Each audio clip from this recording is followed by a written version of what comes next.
Friends, welcome to Rita Chaudhary channel. आज इस channel पे मेरा सेकंड वीडियो है और आशा करती हूँ कि आप सभी लोग स्वस्थ होंगे, अच्छे होंगे। ऐसे ही अपना और अपने परिवार वालों का ध्यान रखें, स्वस्थ रहें, अच्छे रहें, मस्त रहें।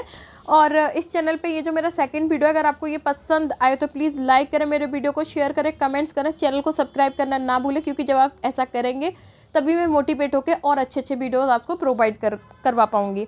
नेक्स्ट थिंग इज़ दैट कि अगर कोई भी प्रॉब्लम आपको लगती है मेरे वीडियो में तो प्लीज़ कमेंट्स करके बताएं, जिससे कि मैं अपनी गलती को सुधार सकूं। और देर ना करते हुए आज का वीडियो शुरू करती हूँ। तो पहला क्वेश्चन है, what oxidative product of the wild pigment is responsible for the colouration of faces. Means क्या है कि जो हमारी पॉटी है उसका जो कलर होता है, नॉर्मल पॉटी का जो येलोइश कलर आता है, वो किसकी वजह से है, कौन से वाइल्ड पिगमेंट की वजह से वो कलर आता है।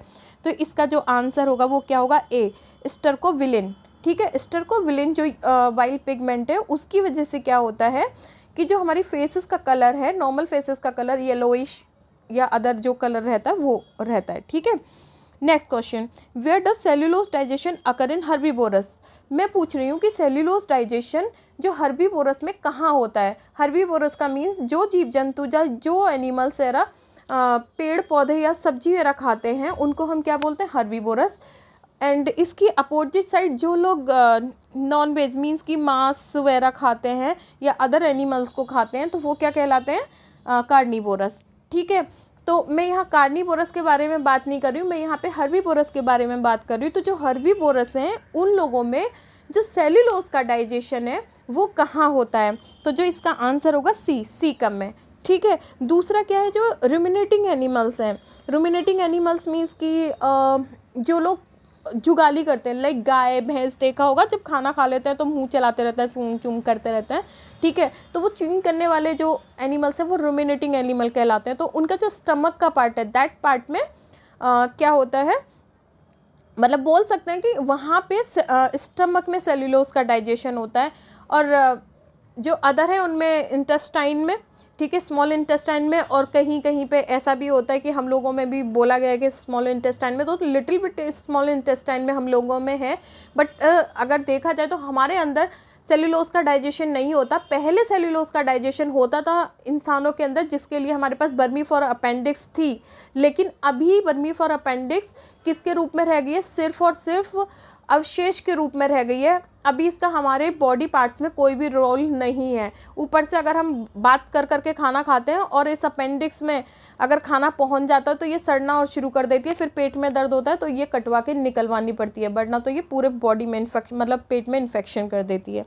ठीक है, दूसरा क्वेश्चन, नेक्स्ट क्वेश्चन है हमारा, हु डिस्कवर्ड फर्स्ट विटामिन। मतलब पहला विटामिन किसने खोजा था। देखिए, आपको अगर हम हॉपकिंस को ले लेते तो इन्होंने 1900 में विटामिन को खोजा था। फंक ने भी 19 का ही दे रखा है कि 19 में, ऐसे ये शकील का भी। लेकिन जो सबसे फर्स्ट जो साइंटिस्ट थे जिनका नाम हम N.I. ल्यूनिन के नाम से भी जानते हैं इनको, ये बी वाले, ठीक है, इन्होंने सबसे पहले विटामिन को खोज किया था। लेकिन इनका नाम बहुत ही कम जगह पे आपको दिखाई देगा, और इन्होंने 1800 में 1835 49 लाइक दैट, इस तरीके से कुछ, मुझे सन अभी प्रॉपर याद नहीं है। तो 1800 में इन्होंने क्या किया था, सबसे पहले विटामिन को खोज किया था। नेक्स्ट है, antiperistalsis is reversing of peristalsis also known as अमिस्टेल्सिस विच रिजल्ट इन। मीन्स क्या कि देखिए, इसका मीन है कि हमने जो भी खाना खाया, ठीक है, वो अगर हमारा डाउनवर्ड मूवमेंट जा रहा है तो ये जो भी हमने खाना खा रहे हैं वो डाउनवर्ड खाना खा रहे हैं, पानी पी रहे हैं, जो डाउनवर्ड मूवमेंट में गया वो क्या कहलाता है, पेरिस्टेल्सिस कहलाता है।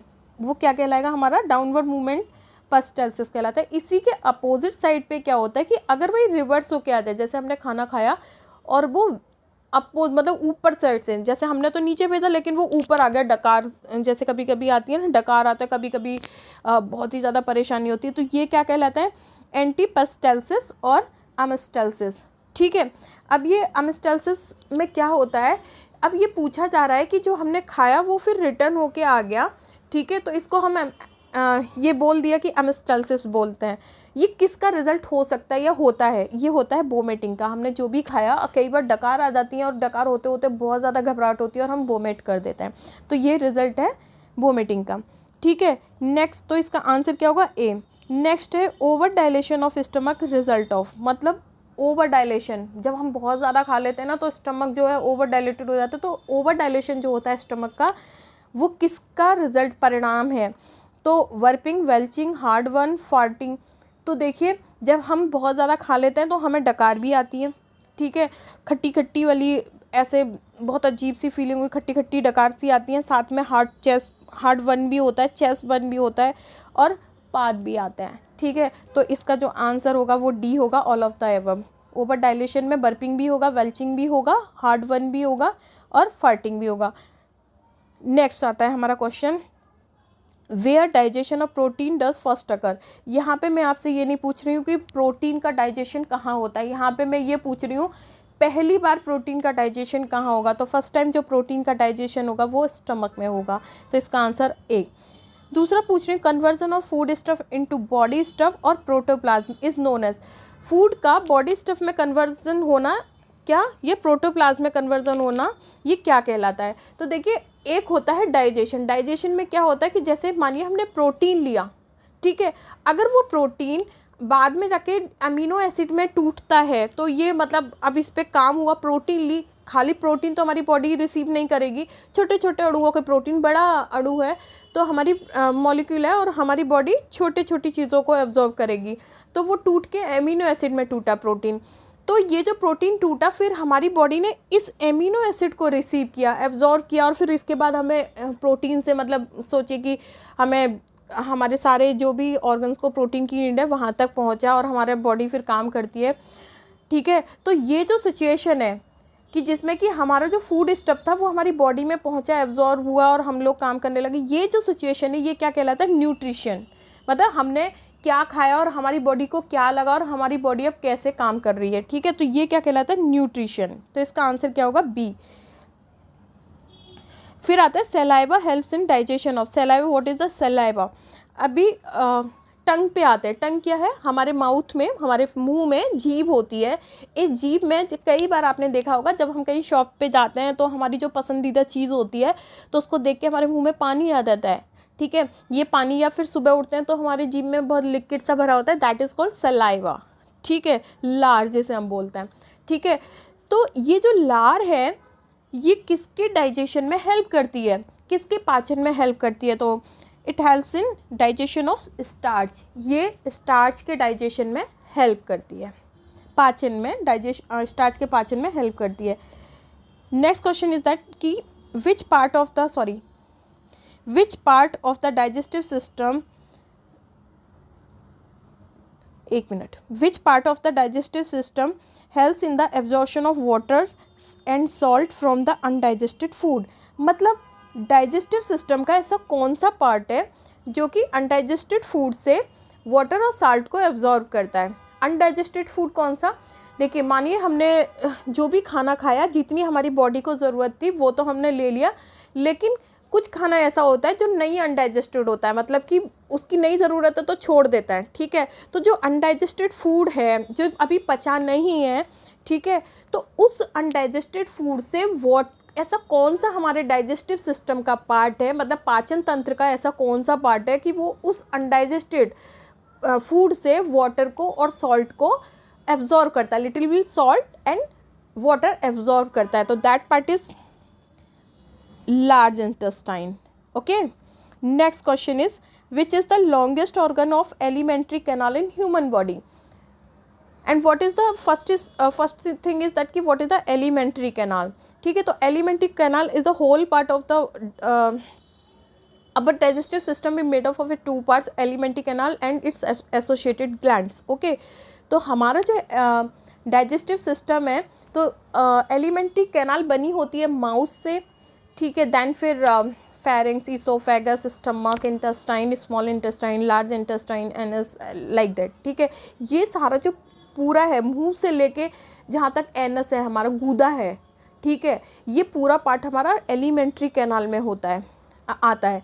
तो मैं ये पूछ रही हूँ कि इस एलिमेंट्री कैनाल का सबसे लंबा वाला पार्ट, लॉन्गेस्ट पार्ट कौन सा है? तो वो कौन सा होगा आपका? Small intestine. Small intestine near by 10 to 12 feet की लंबी होती है, ठीक है। तो सबसे जो लंबा वाला पार्ट है ये क्या होगा? स्मॉल इंटेस्टाइन होगा। Next question is that which gland produce insulin hormone for metabolism of sugar. देखिए जो शुगर के मेटाबॉलिज्म के लिए क्या होता है कि एक ग्लैंड होती है जो कि इंसुलिन हार्मोन प्रोड्यूस करती है, तो वो ग्लैंड का नाम पूछ रहा है, तो इसका जो आंसर होगा बी, पैनक्रियाज। ठीक है, पैनक्रियाज जो है ये इंसुलिन हार्मोन सिक्रीट करती है। अब ये कहाँ से करती है, कैसे करती है, ये मैं जब पूरा बताऊंगी आपको, मतलब पढ़ाऊंगी तो मैं आपको पूरा बताऊंगी कि ये इसके किस ऑर्गन से इंसुलिन निकलता है, सॉरी किस पार्ट से इंसुलिन निकलता है, कहाँ से। ठीक है, नेक्स्ट है हमारा how does food move through your digestive tract. मतलब आपकी जो डाइजेस्टिव ट्रैक्ट है इसमें फूड कैसे मूव करता है, कैसे आगे जाता है, तो ये क्या कहलाता है, वेव लाइक मसल्स कॉन्स्ट्रक्शन होते हैं, या बाई सीलिया के द्वारा जाता है, या बाई केमिकल एब्जॉर्प्शन। तो देखिए इसका जो आंसर होगा वेव लाइक मसल कॉन्स्ट्रक्शन होते हैं।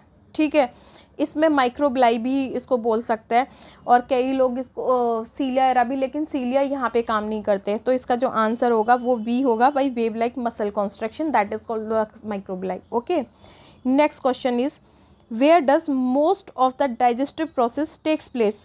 कहाँ पर मोस्टली जो डाइजेशन है वो होता है। ठीक है, तो मोस्टली जो डाइजेशन है वो कहाँ पर होगा, स्मॉल इंटेस्टाइन में। तो this question answer is small intestine. Next question is that which of these best maintain intestinal health. मतलब जो भी ये दिया हुआ है, जो भी ये मैंने आपको फाइबर्स, प्रोटीन, कार्बोहाइड्रेट दिए हैं, तो ऐसा कौन सा खाना खाया जाए जो कि हमारे इंटेस्टाइन की हेल्थ के लिए बहुत ज़्यादा अच्छा हो। तो वो क्या है, अगर आप फाइबर्स फूड लेते हैं तो ये बहुत ही ज़्यादा बेस्ट है हमारे इंटेस्टाइन की हेल्थ के लिए। Okay, next question is that कि why which element of drinking water is the mottling of teeth done. किस एलिमेंट को, कौन सा ऐसा पानी का जो एलिमेंट है जिसके द्वारा टीथ की मोल्टिंग हो जाती है। ठीक है, परत जम जाती है, जो दांतों पे जो परत जो जम जाती है ना, तो वो किसकी वजह से होती है। तो देखिए अगर पानी में बहुत ज़्यादा फ्लोरीन आ रहा है तो दैट सिचुएशन में जो टीथ की मोल्टिंग है वो हो जाती है। नेक्स्ट क्वेश्चन है व्हाट इज़ द गोचर डिजीज़। गोचर डिजीज़ क्या है, तो गोचर डिजीज़ में क्या है कि इनहेरिटेड डिजीज़ है। यस, ये इनहेरिटेड डिजीज़ है। What is the inherited disease, वो डिज़ीज़ जो कि एक पीढ़ी से दूसरी पीढ़ी में जाती है। मानिए कि किसी लेडी को कोई कोई बीमारी है, शुगर है, और वो शुगर अगर उसके बच्चे में, जब वो प्रेग्नेंट होगी और वो शुगर उसके बच्चे में चली जाए, तो ये क्या कहलाएगा, इनहेरिटेड डिजीज़ कहलाएगा। ठीक है, तो गोचर डिजीज़ भी ऐसी है, अगर किसी को है ये गोचर डिजीज़ तो वो उसके बच्चे में चली जाती है, तो ये इनहेरिटेड डिजीज़ भी है। इसमें होता क्या है, irregular fat metabolism. Yes, irregular fat metabolism होता है, फैट डिपॉजिट होता है लिवर एंड स्प्लीन में। इसमें क्या होता है, इस गोचर डिजीज़ में जो फैट का जो डाइजेशन है इरेगुलर होगा। ठीक है, मेटाबॉलिज्म जो होगा फैट का वो क्या होगा, इरेगुलर होगा, मतलब कभी ज़्यादा कभी कम। उसकी वजह से क्या होता है, लिवर पे और स्किन पे, स्प्लीन पे ये जम जाता है, मतलब फैट जम जाता है। जैसे बोलते हैं ना कि तुम्हारा जो लिवर है वो बड़ा हो गया, बढ़ गया है। ठीक है, या स्प्लीन बड़ा हो गया, तो ये क्या कहलाता है, ये गोचर डिजीज़ में ये सिम्टम्स दिखाई देते हैं कि इसमें क्या होता है कि जो फैट जो होता है, फैट का जो डिपोजिशन होता है वो लिवर में और स्प्लीन में हो जाता है। इस वजह से क्या होगा कि जो लिवर है वो एनलार्ज हो जाता है, मतलब बढ़ जाता है। तो वो बोलते हैं लिवर फैटी हो गया, तो यही कहलाता है कि लिवर फैटी क्यों हुआ, क्योंकि वहाँ पे डिपोजिशन हो गया फैट का। ठीक है, तो ये सिम्टम्स किसके, गोचर डिजीज़ के। मोस्टली ये डिजीज़ जो होती है बच्चों में ऐसे इतनी जल्दी तो नहीं दिखाई देती, लेकिन कभी कभी दिख भी जाती है, वरना तो ये 20 की एज पे जाके दिखाई देती है। ठीक है, तो इसका जो आंसर होगा वो क्या होगा, ऑल ऑफ एबव होगा। ये इनहेरिटेड डिजीज़ है, साथ में इसमें जो फैट का जो मेटाबॉलिज्म है, जो फैट का डाइजेशन वो क्या होगा, इरेगुलर होगा। साथ में जो डिपोजिशन होगा वो फैट का, वो कहाँ जाएगा, लिवर पे या स्प्लीन पे। Next question is that epithelial cells of the intestine involve in food absorption have on their surface. मतलब जो एपिथेलियल सेल्स हैं इंटेस्टाइन की, ठीक है, जो कि एब्जॉर्प्शन करती हैं फूड का और फूड का और अपनी सरफेस से, वो किसके द्वारा होता है, तो वो क्या है, माइक्रोबिलाई। ठीक है, माइक्रोबिलाई एक तो वो हो गया वेव कॉन्स्ट्रक्शन हो गया जिसके द्वारा क्या हुआ, खाना नीचे पहुंच गया। अब उस फूड को एब्जॉर्ब कौन कर रहा है, वो माइक्रोबिलाई के थ्रू मतलब एब्जॉर्ब हो रही है सरफेस पे इंटेस्टाइन की। Next question is what are the disease caused by the deficiency of protein. Protein की डेफिशिएंसी से कौन सी डिजीज हो जाती है, तो प्रोटीन की डेफिशिएंसी से बोथ, डी आंसर होगा, बोथ ए एंड बी। देखिए इनमें अब जो इसका पहले से हम आते हैं मारस्मस डिजीज़ में। मारस्मस डिजीज़ में क्या होता है कि जिसको भी ये डिज़ीज़ होती है, ये एक तरीके की प्रोटीन को हम जब कम लेते हैं उसकी वजह से ये डिज़ीज़ हो जाती है। ठीक है, तो इसमें होता क्या है, सबसे पहली में मारस्मस डिजीज़ में कि वेट लॉस हो जाता है, बहुत ज़्यादा वज़न कम हो जाता है और ग्रोथ रुक जाती है। स्किन और आँखें जो होती हैं वो सूख जाती हैं, ड्राई रहती हैं, हेयर भी टूटने लगते हैं, डायरिया हो जाता है, इम्यूनिटी बहुत ज़्यादा लो हो जाती है और आपके रेस्पिरेटरी इन्फेक्शन भी हो जाते हैं, अदर स्टमक इन्फेक्शन और भी लैक्टोज वगैरह से रिलेटेड सिम्टम्स इसमें दिखाई देते हैं, जिसमें भी ये मारस्मस डिजीज़ होती है। That and second disease is kwashiorkor disease. इसमें क्या होता है, इसमें क्या होगा कि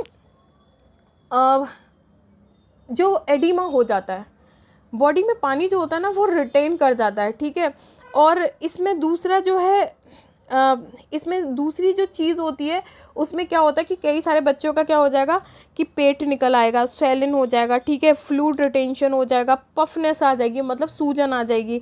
तो ये सारे जो लक्षण हैं ये आपके क्वासिरकोर डिजीज़ के हैं। तो जो प्रोटीन की डेफिशिएंसी से जो डिजीज़ होती हैं वो मारस्मस डिजीज़ भी है और क्वासिरकोर डिजीज़ भी है। तो ये था आज का वीडियो। अगर आपको अच्छा लगे तो प्लीज़ लाइक करें, शेयर करें, कमेंट्स करें, चैनल को सब्सक्राइब करना ना भूलें। Thank you.